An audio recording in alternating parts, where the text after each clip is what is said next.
All right, so what we're going to go through is our haul for this weekend. And I guess including Friday and Thursday night. But so we found new for 2021, not new for you guys, but maybe new for me. Twinning and winning. So this thing just looked kind of neat and I really liked it. So I went ahead and picked this up. So kind of one of those, you know, it is what it is. I just liked it. One regret I had for this past weekend was this one. So I found a bunch of them today at Kroger. And they didn't have the damaged cards, but and this is an L case I bought like earlier this week, Thursday night, and just because I felt like I needed to grab something out of the store, and yeah, there's always have a regret. So I don't have this one, and it's going to go up on the wall, but maybe I'll go back and buy a second and open this one up and give it to my son. So I have never been into any of the premiums until recently. I've met a few different guys, and they've really been passionate about a lot of the higher end stuff. And so I kind of started looking into it, and I found all of this at Kroger, this one at Walmart. So it was just kind of one of those things, spur of the moment. I can't believe Kroger, the grocery store, had all of these in stock, ready to go.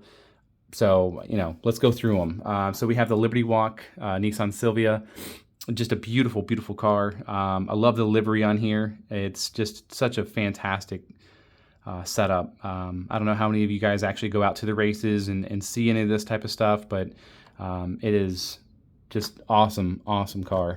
Vans are always cool.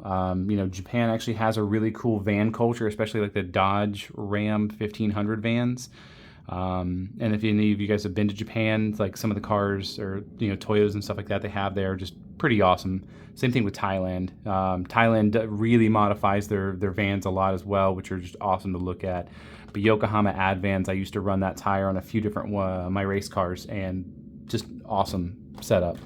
So this one, no livery here, but it's just like a Miami blue on the GT4 Cayman. This is just absolutely gorgeous. I'm lucky enough to live near a Porsche dealership, and I get to see a lot of these around. Nissan Skyline, obviously more like an R32. Still just fantastic. It's R30, but it's that 80s era. Fantastic car. It's really changed a lot for people getting involved in cars, getting involved in car culture. But it's this is kind of the stuff that I grew up loving. I had a bunch of older Toyotas, not Nissans growing up, but now the Corvair is something we really don't see a lot of. The Yenko is obviously a famous company. Gulf livery, just awesome. Man, I'm really glad that I'm starting to get into some of these boulevards and some of these premiums, because these just look awesome. KW suspension, I'm not sure how many of you guys are familiar with them, but KW builds really great suspension. I used to run their Variant 3s on a car, and very expensive. But man, this is just beautiful. Now, here's the cool thing about this one. I didn't know this came in a chase. Somebody informed me, because like I said, I'm just getting into this type of stuff, and this comes in black. I'm going to go back to Kroger in about a day, and hopefully, kind of wish me luck.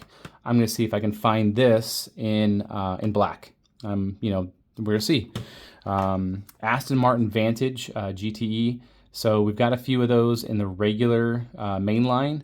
I've seen a few of these actually on the racetrack in, gosh, it was Alabama with my wife, and our son was a newborn, and she surprised me with a trip to the track out there at Barber, and it was just an awesome experience to, I've been away from the racetrack for a long time, and it was really nice to get out there and for her to show that to me as a surprise.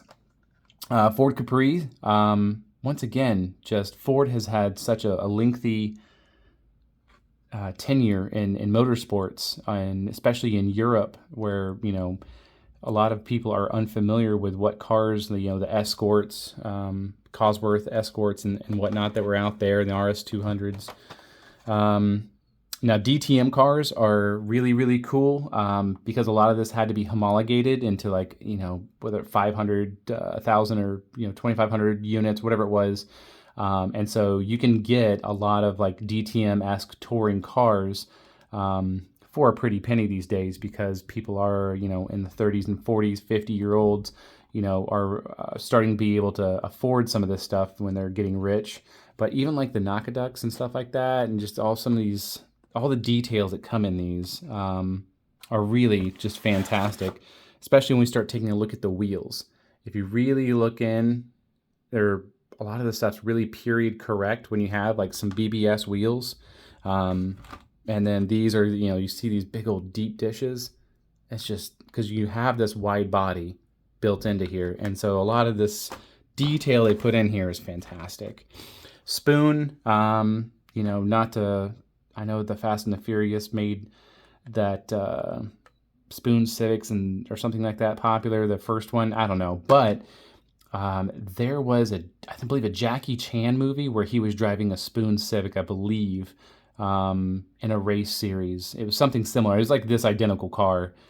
He was in, I got to look that up and maybe post it in here. IS was an IS 300, the Altez. You know, these also came in a sports wagon edition as well. I think it was all-wheel drive. Sport Turismo, no, Sport Cross. I think it's called the Sport Cross.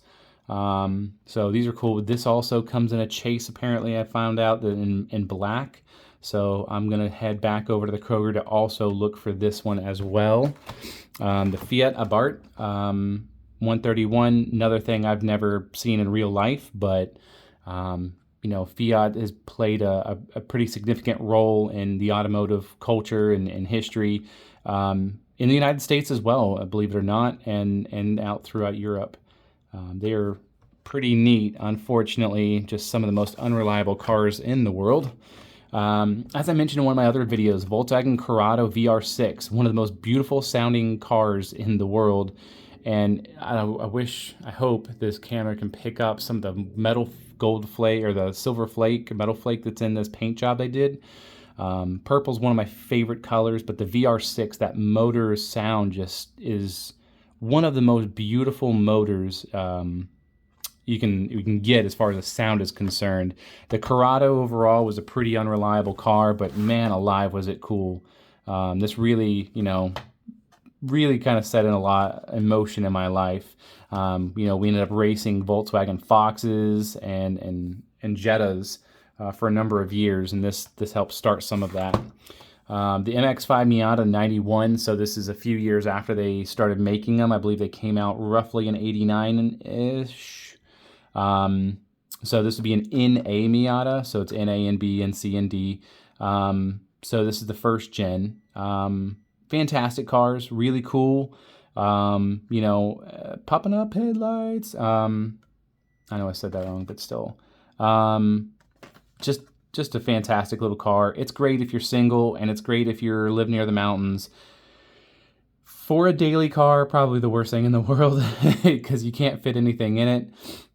And once you get married or have kids or even have a dog that weighs more than 20 pounds, it's pretty rough to own, but still a really fantastic and fun car to drive. And I really wish they continue keeping the ethos alive when they make the NE Miata coming out. So, all right, guys, that was my weekend haul.